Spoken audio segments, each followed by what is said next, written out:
Buying cars is so much fun and I'm so lucky to be able to do so, but the problem is, where do you store them? These are extra special first world problems created by people like us who bring on additional stress of having to figure out where to store these cars. Recently, I bought a Porsche 911, which is a third car for me, and I only live in a house with a 2-car garage. I certainly didn't want the 911 sitting outside, so I had to figure out where to park it. And in this video, I'm gonna walk you through what it is I did and how I identified the perfect solution to this extreme first world problem. If you Google car storage, you'll find your usual list of storage places, all of these massive storage locations that you see as you're driving along. These are your run-of-the-mill storage places where you put things like your box TV from 1995, if you're old enough to remember those. And if you're too young, then Google it. But then you'll come across these really fancy storage locations. In Austin, you have a place called Petrol Lounge, which charges you an arm and a leg to store your really fancy cars like Ferraris and Lambos. They do special maintenance and services. They keep a close eye on your car. I didn't really need anything like that, so that's not something I really considered. Just for fun, I decided to call them up and find out how much it would be. This thing would cost you as much as a car payment, $500 a month, to take care of your beloved exotic vehicle. This place is really meant for people with so many cars they don't know what to do with, and they don't want these cars just sitting around going to waste. So Petrol Lounge is perfect for having somebody take care of them and keeping an eye on these cars. For me, I don't need anything that special. All I need is protection from hail. I live in Texas, so we have random hailstorms. I just need the 911 to not get dinged up 2 days after I bought the thing. It looks like Petrol Lounge is building these garage mahals, these car mansions, palaces for vehicles. It looks absolutely nuts. I can't even imagine how expensive these things are. I'll never even live in a house that's this nice. These are obviously reserved for the ultra wealthy people with loads of cars and loads of money. I hope in my next life I can come back as a Ferrari so I can live in a home as nice as this. So I kept Googling car storage and I came across neighbor.com, where you can park your car in front of someone's house on their driveway on some random unpaved lot. This thing just looks weird. I don't know who would ever use it. You can even park your car in someone's garage.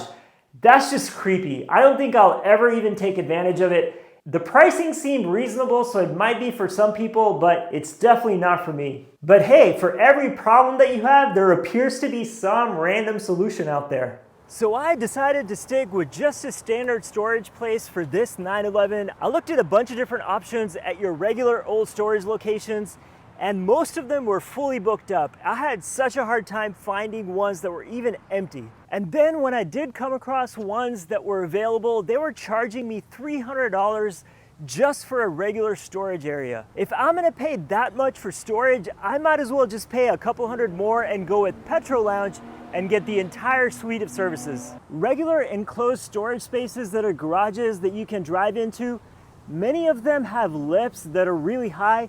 You can see from the Porsche, it's pretty low to the ground, so I only had a limited set of options. For any drive-up storage, I had to pick something where I can either drive into it or back up into it. The gap down here is a lot greater, so I could back the Porsche into a storage spot even if it had some lips and some steps. Ideally, you'd want the whole thing to be flush, but if you look at all these storage units, almost none of them are. Most of them are pretty elevated high off the ground. So you can see that my options were already limited, especially considering this 911.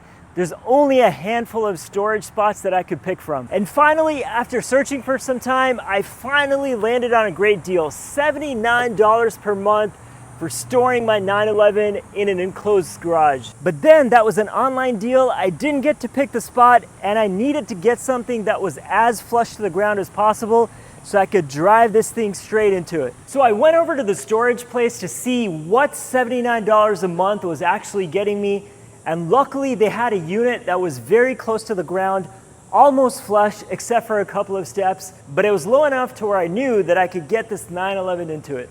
I'm glad that the storage unit is in an area where there's enough room to pull in the car and pull it out without having to make a bunch of three-point turns.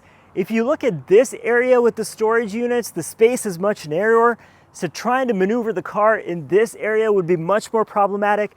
so I'm glad that I have a much wider space to work with. I'm gonna be doing a lot of swapping on cars, and if it's gonna be super painful to do it, then that's gonna get annoying quickly, so I could use all the space that I can get. I wonder if any of these storage units have some cool car hidden in there, or am I the only idiot that has a Porsche 911 stuck behind one of these doors? I have to say though that this is the most economical way to get some extra space. Moving houses and getting a much bigger garage, it's gonna be so much more expensive. I'd rather just do this. This place will be my home away from home. I do have to reverse the car into the unit each time. You can see there's a lot more ground clearance back here, but it's a slight inconvenience. I'm just glad I was able to lock in a spot for as low as that price point. I was thrilled because for the price of a few Starbucks coffees a month, I was able to find a place that could fit this or fit any other car that I want to store into it. And the best part is because the storage unit is so close to my house, I can go there anytime that I want and swap out my cars whenever I feel like it. Even though it's all self-serve, they do have limited hours. It's 6 a.m. to 10 p.m., but it is 7 days a week, which is great. That's why I like the storage unit better than the petrol lounge, because at the petrol lounge, they do have staff that have to be there Monday through Friday, so you're even more limited in terms of car swapping. Again, super extreme first world problems.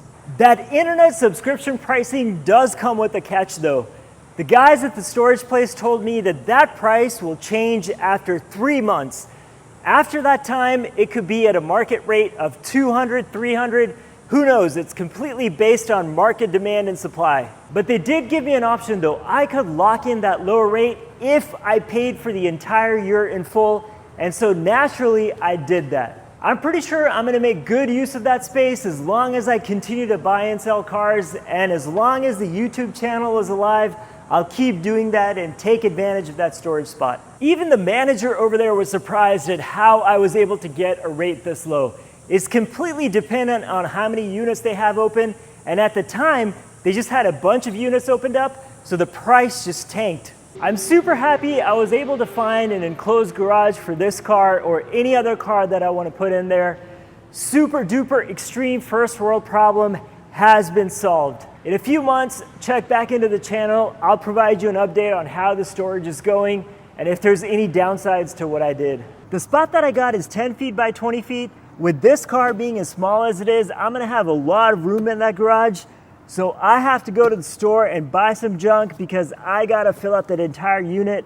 I'm gonna get my money's worth out of this deal. So see ya.